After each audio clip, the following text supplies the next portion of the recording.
There's this story kind of woven into the history of this show.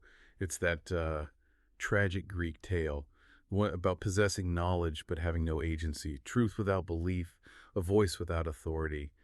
It's always struck me as this powerful metaphor for right now. Like having all the information in the world but still feeling, well, powerless. So today we're really diving deep into that conflict. We're focusing on that core idea we keep coming back to. Your mind becomes its own kingdom. But what does that actually mean? This idea that the mind is like sovereign territory. How does it connect to the books we read, our search for truth, our lives today?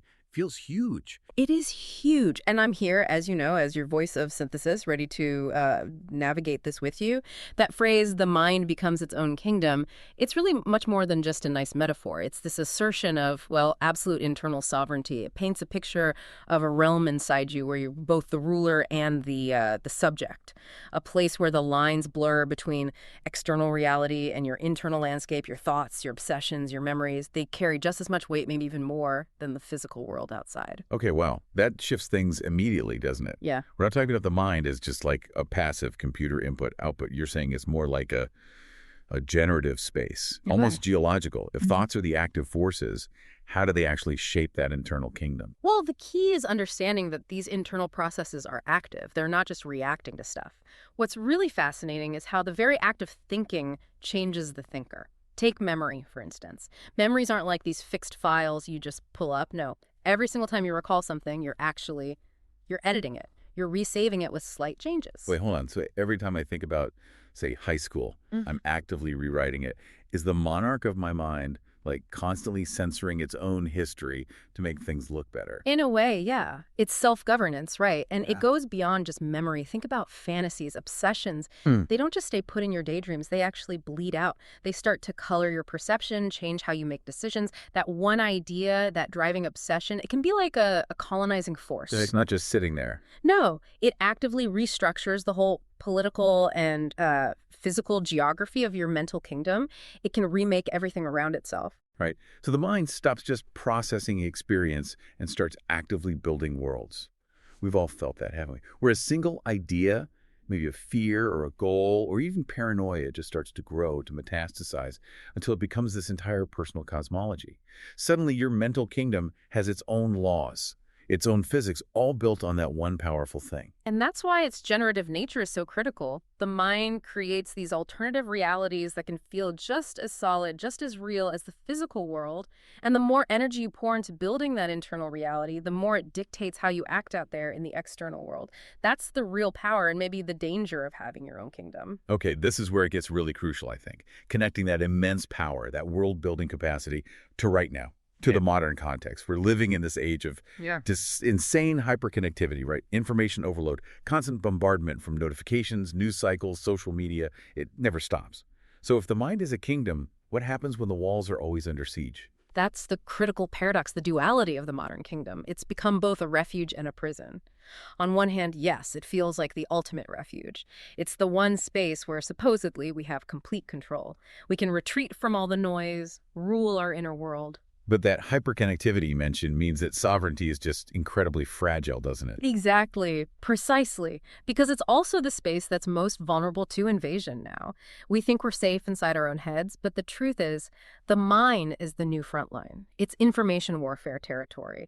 It's so susceptible to being colonized by algorithms telling you who you are, by manufactured online drama sucking up your attention, by these relentless narratives fed to us constantly. Wow. So we think we're the monarch, chilling in our throne room, but the castle walls are porous. Every notification ping, every trending hashtag is slipping through the cracks. If the external world just needs to colonize our mental space, I mean, is true internal sovereignty even possible anymore? Or are we already just, subjects in these huge global digital empires? Well, the battle for sovereignty is real, and the currency is attention.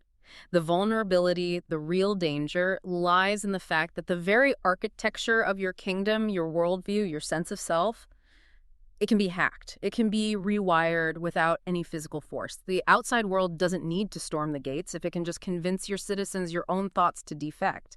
The key to keeping it a refuge is, well, it's recognizing the invaders. It's setting up your own internal checkpoints. Okay, so if our minds are under siege, where do we find the maps?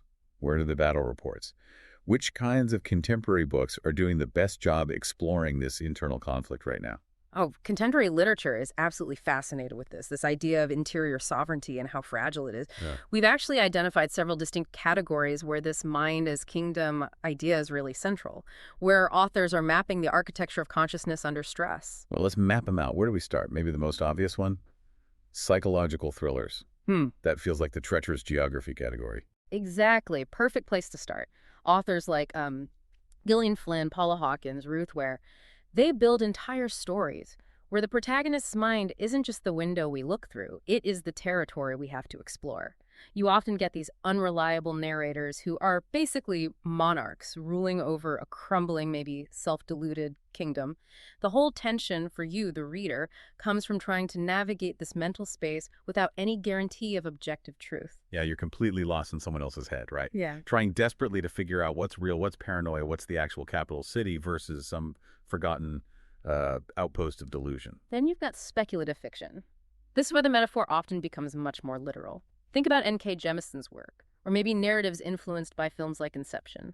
Mental spaces become actual, tangible places. They become kingdoms with their own physics, their own politics, places you can enter, conquer, or defend. The battles aren't fought with swords. They're fought with dreams, with competing ideas of the self. Okay, and moving into just literary fiction, here we see a different kind of mapping, right? Exploring things like trauma, mental illness, neurodivergence. Absolutely.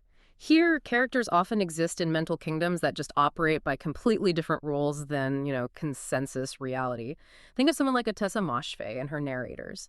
Their internal worlds are so incredibly detailed, so fully realized and internally consistent that the external world almost becomes secondary. It's like an annoying distraction. That internal kingdom might be intricate, maybe labyrinthine, maybe even actively hostile to the person living in it. And for you to understand the character, you have to accept that alternative logic. Right. Okay, next up, dark academia and campus novels. This category feels like it's about secession, maybe, pulling away. That's a great way to put it. Secession. Books like Donna Tartt's The Secret History or Mona Awad's Bunny. You see characters get so deeply immersed in these really insular communities, these intellectual rabbit holes, that they essentially construct their own kingdoms. They have their own rigid hierarchies, their own value systems, sometimes even their own private languages. They effectively just secede from ordinary life. Building walls. Exactly. It's a political act, declaring sovereignty. They build these metaphorical walls to keep out the chaos, the messiness, the banality of the external world. They trade physical freedom for this sense of intellectual or maybe communal control. It's radical, often dangerous, but it's an attempt to create this perfectly controlled mental space shared by just a few. Okay. Then there's autofiction and fragmented narratives. For anyone listening, autofiction is kind of where the author uses themselves, their own thoughts and life, as the main subject, right? Consciousness itself is the landscape. Precisely. In books like Jenny Offill's Depth of Speculation or Ocean Wombs on Earth Were Briefly Gorgeous, the author's mind is the explicit subject. Consciousness itself is the terrain being mapped. The focus is intensely on the kingdom of thought, of reflection, of language itself, rather than, say, external plot points happening in a line. The plot is the thinking process. Got it. And finally, fantasy. You mentioned world building as a cognitive act earlier. How does that play out here? Oh, the best fantasy, I think, uses its world building as this incredible exteriorization of mental states.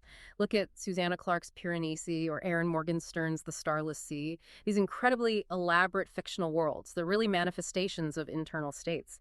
They allow the author to make the strange kingdoms the characters navigate simultaneously physical places and psychological territories. So if a place in the book feels dangerous or confusing, it usually reflects the internal state of the character, or maybe the whole culture. The setting becomes the soul, made visible. that makes perfect sense, setting itself. But, as modern as all these genres feel in tackling this, the core idea, internal sovereignty, it's ancient, isn't it? Long before this modern mental siege. Yeah. Where did this concept of the mind as its own kingdom really start? Oh, absolutely. It's deeply rooted in centuries of philosophy and literature, long before tweets and notifications existed. Probably the most famous, the most defining assertion of this power comes from John Milton. Paradise Lost, 1667. Ah, Milton, of course. The great declaration of internal defiance, coming from literature's most defiant character, no less. Exactly. It's Satan, fallen, who delivers that incredible line. The mind is its own place, and in itself can make a heaven of hell, a hell of heaven. And that's not just, poetic flourish. It's this ultimate claim that external circumstances, even being literally damned to hell, are secondary. The mind holds the sovereign power to reshape its reality through perception, through sheer internal will. That's such a challenging idea, though, because it puts all the responsibility inward.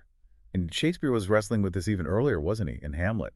That line, there is nothing either good or bad, but thinking makes it so. Yes. And of course, that iconic moment where Hamlet, physically trapped in Elsinore, calls it a prison, yet still counts himself a king of infinite space. Both Milton and Shakespeare are affirming that the true realm you govern is internal. It doesn't matter about physical walls or political situations. And you see those echoes carrying forward right through the Romantic poets who really champion the mind as this huge, creative, world-building force, a space just as significant as any mountain range or ocean. And it's not just a Western idea either. Not at all. It connects beautifully with Eastern traditions too, especially Stoicism and Buddhist thought. The core principle is basically identical. You don't control what happens outside you, but you can control your internal response. Your real power lies in ruling the kingdom of your own mind. That is the ultimate act of sovereignty. Okay, so if we tie all this together now, thinking about the big picture, it completely changes the role of the modern reader, doesn't it? Yeah. If these books are maps of internal kingdoms, then we aren't just passive tourists. We're explorers. We are active explorers, absolutely. We're being asked to temporarily surrender our own mental sovereignty to enter someone else's, to learn the language, the customs, the architecture, the dangers of their unique internal space. We're reading not just for plot, but to understand the very mechanics of consciousness under different forms of governance, different pressures. And that feels particularly profound when we think about it through the lens of neurodivergence, which, as you said, modern literature is exploring much more now. Yes, I think that's perhaps the most powerful modern application of this whole mind is kingdom idea. It's the growing recognition that everyone's subjective experience is genuinely different. Every single mind is its own unique kingdom, with its own complex, often unconventional architecture. So when authors map these unique mental terrains, they're offering us a way in, a way to understand worlds built on totally different sets of internal rules. So the point isn't to judge, right? When modern books do this well, they aren't asking us if these mental spaces are normal or correct. They're just asking us to observe, to respect the unique sovereignty of that internal architecture, and maybe, just maybe, recognize something of our own hidden rooms, our own internal battles in the process. It's observation, not judgment. That's the empathy. And that deep, empathetic observation, it's transformative. Honestly, setting aside time for deep reading, especially of these kinds of complex literary blueprints, it's one of the most powerful defenses we have against that external colonization we talked about. It strengthens your own walls because you see how other kingdoms are built, how they're maintained, how they sometimes fall. Okay, so the ultimate takeaway here, for you listening, is that the books we read, they're like reconnaissance reports. By studying these elaborate, unique, sometimes treacherous kingdoms of others in literature, you gain the blueprints. You gain the knowledge to understand and maybe more importantly to reign over your own mental kingdom more effectively. That is the ultimate sovereignty, the one worth fighting for in a world that's constantly trying to dictate your internal reality. So as you head back out now into the noise, into the external world, maybe just ask yourself, who is truly reigning over your infinite space?